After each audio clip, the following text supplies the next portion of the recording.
नमस्कार, मी सौ पद्मजा घाटगे, रेकी मास्टर. गेल्या काही दिवसांपासून आपण रेकी आणि सात चक्राच्या माध्यमातून आपलं भावनिक, शारीरिक आणि मानसिक आरोग्य कसं संतुलित केलं जाईल यासंबंधी बोलतो आहोत. आपल्या ऊर्जा शरीराबद्दल बोलतो आहोत. यापूर्वी आपण 3 चक्रांविषयीची माहिती पाहिलेली आहे. आजचं आपलं 4थं चक्र आहे हृदय चक्र. त्यालाच आपण हार्ट चक्र असं म्हणतो, माया चक्र देखील म्हणतात, आणि अनाहत चक्र. तर यासंबंधी आपण माहिती पाहणार आहोत. अनाहत म्हणजे काय?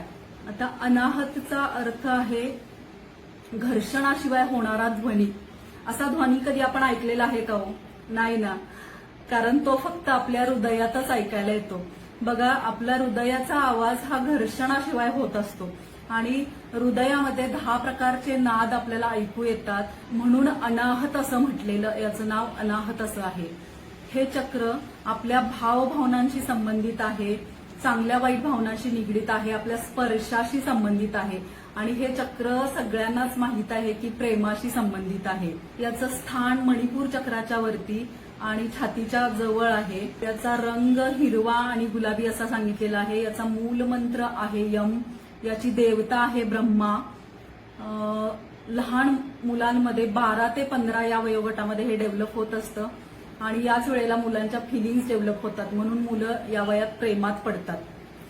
हे चक्र जेव्हा संतुलित असतं तेव्हा ही व्यक्ती खूप प्रेमळ असते, नातेसंबंध जपणारी असते, जिंदादिल माणसं असतात. ही सगळीकडे प्रेम आणि आनंद पसरवत असतात. याच्या उलट जेव्हा हे चक्र असंतुलित झालेलं असतं तेव्हा असे लोक स्वार्थी असतात, नातेसंबंध टिकत नाहीत किंवा टिकवत नाहीत. सतत यांची नाती तुटत राहतात. व्यवहारामध्ये, कुटुंबामध्ये, सगळीकडे या लोकांचं कुणाशीही जमत नाही. तेव्हा तुम्ही समजून जा की ते आपल्याला या चक्रावरती काम करणं गरजेचं आहे. इथं 12 नाड्यांचं मिलन आहे, म्हणून 12 पाकळ्यांचं फूल इथं मानलेलं आहे. हे चक्र चांगल्या आणि वाईट भावनांशी निगडीत आहे.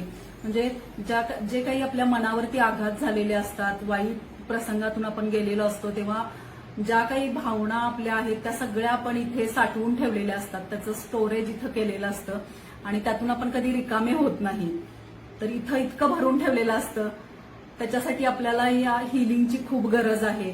आपली आध्यात्मिक आणि सांसारिक दोन्ही प्रकारची प्रगती होण्यासाठी हे चक्र संतुलित असणं खूप गरजेचं आहे.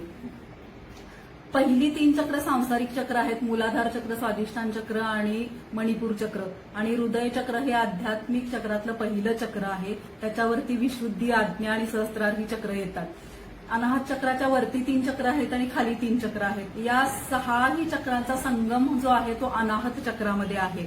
म्हणजे ज्या काही चांगल्या वाईट भावना आहेत त्या सगळ्या आपण इथे दडपून ठेवलेल्या असतात आणि याचेच ब्लॉकेजेस तयार होतात आणि यातूनच मोठे गंभीर आजारांना आपल्याला सामोरं जावं लागतं. समाजामध्ये वावरताना आपल्याला असे खूप लोक भेटतात की सडेतोडपणे बोलत असतात, कुणाला घाबरत नाही. तर अशी लोक मनाने खूप निर्मळ असतात, त्यांच्या मनामध्ये कुठलंही छलकपट नसतं.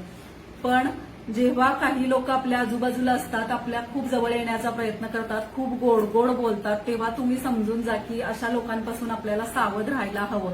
कारण ज्या लोकांना छक्के पंजे कळत नाहीत त्यांना या चक्रावरती काम करणं खूप गरजेचं असतं. आजकाल मुलं मुली लहान वयात प्रेमात पडतात, लग्न होतात आणि लग्न झाल्यानंतर लक्षात येतं की आपले स्वभाव जमत नाहीत किंवा चांगले पार्टनर सुद्धा बघा, मैत्रीतून पार्टनरशिप होते, व्यवसाय चांगला चालला जातो तुमचा आणि मध्येच काहीतरी होतं आणि वितुष्ट निर्माण होतं. तेव्हा असं वाटतं की अरे हा माझा जवळचा मित्र म्हणून मी याच्याशी पार्टनरशिप केली, पण याचा स्वभाव मला आधीच समजला असता तर किती बरं झालं असतं. तर आपल्या स्वभावाचा कोणी फायदा घेऊ नये. तुम्ही व्यवहारामध्ये, नात्यामध्ये कुठे फसले जाऊ नये किंवा तुम्हाला कोणी फसवलं जाऊ नये यासाठी हृदय चक्राचं संतुलन असणं खूप गरजेचं आहे. काही लोक असतात बघा, आणि आपला इगो सुद्धा हार्ट चक्रामध्ये आहे. काही वेळेला आपल्या इगोमुळे आपलं नुकसान होत असतं.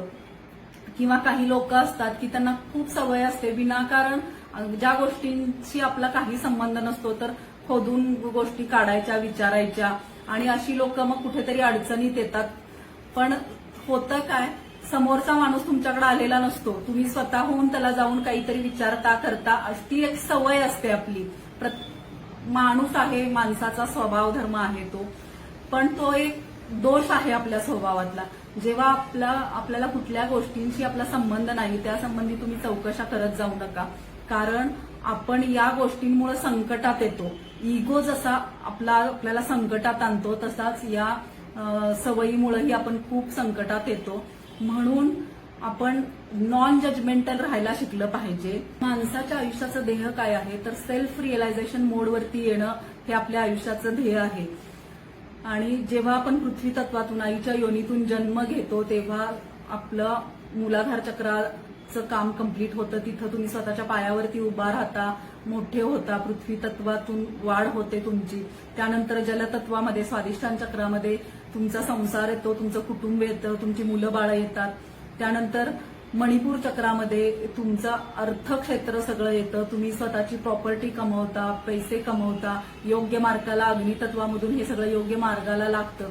त्यानंतर आपण हार्ट चक्रामध्ये किंवा अनाहत चक्रामध्ये येतो आणि अनाहत चक्रामध्ये आल्यानंतर धर्म, काम, अर्थ या गोष्टी जेव्हा आपण परिपूर्णपणे जगतो त्यानंतर आपल्याला मोह आणि माया म्हणजे यातून मुक्त होण्यासाठी अनाहत चक्र आहे आणि इथूनच वरती आपल्याला मोक्षाचा मार्ग आहे. इथली देवता ब्रह्मा आहे, एका द्वारावरती ब्रह्मा आहे आणि एका बाजूला यमराज आहे. तर जेव्हा तुम्ही या मोहमायेतून मुक्त होत नाही, माझा संसार, माझी मुलं, माझं घर, माझी प्रॉपर्टी यातच जेव्हा तुम्ही अडकता तेव्हा या तुम्ही ज्या सायकलमधून कधीच बाहेर येत नाही. तुम्ही जन्म मरणाच्या फेऱ्यात कायम अडकून राहता. आणि जेव्हा तुम्हाला नॉलेज येतं किंवा तुम्ही तृप्त होता, सगळ्या गोष्टी भोगलेल्या आहेत तुम्ही आणि आता माझं मन तृप्त झालेलं आहे, अशा स्टेजला जेव्हा तुम्ही येता तेव्हा तुम्ही मोक्षाला जाता. कारण इथं दुसऱ्या दरवाजावरती ब्रह्मा बसलेला आहे, तो तुम्हाला वरती पाठवतो. वरचं चक्र आहे ते विशुद्धी चक्र आहे. इथला ग्रह गुरु आहे, तो तुम्हाला नॉलेज देतो आणि तो मोक्षाला पाठवतो तुम्हाला. आपला स्वभावच साधा सरळ असेल तर आपण व्यवहारामध्ये, नातेसंबंधांमध्ये फसले जातो आणि यामुळेच आपल्याला खूप काही दुःखाला सामोरं जावं लागतं. आपल्या स्वभावाचा कोणी फायदा घेऊ नये. आपलं शारीरिक, मानसिक आणि भावनिक आरोग्य चांगलं राहावं यासाठी या चक्राचं संतुलित असणं खूप गरजेचं आहे. यम मंत्राच्या चॅन्टिंगनं हे चक्र संतुलित होतं आणि या चक्राला अनाहत चक्रावरती रेकी घेऊन आपण हे चक्र ऍक्टिव्हेट करतो. इथले जे काही ब्लॉकेजेस झालेले आहेत ते काढून टाकतो आणि आपण स्वतःला खूप हलकं फील करतो.